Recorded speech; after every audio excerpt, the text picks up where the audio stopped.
คำ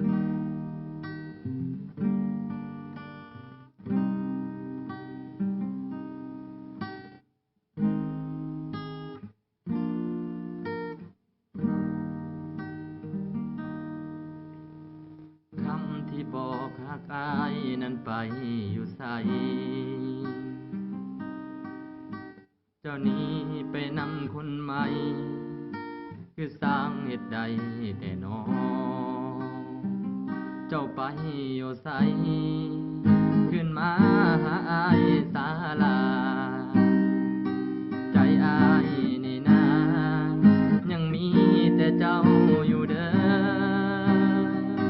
ใจอายมันเพ้อหาเจ้าทุกคืนเศร้าค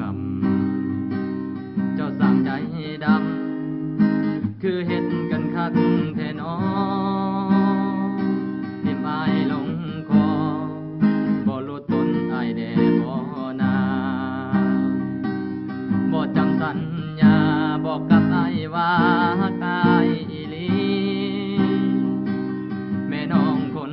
ดีเจ้านี้ไปมีผู้ใหม่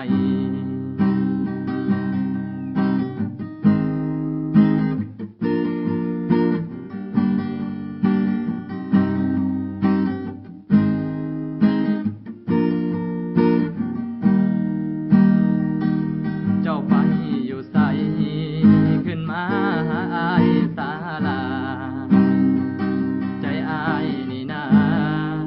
ยังมีแต่เจ้าอยู่เด้อใจอายมันเพ้อหาเจ้าทุกคืนเศร้าคำเจ้าสั่งใจดำคือเฮ็ดกันคักแท้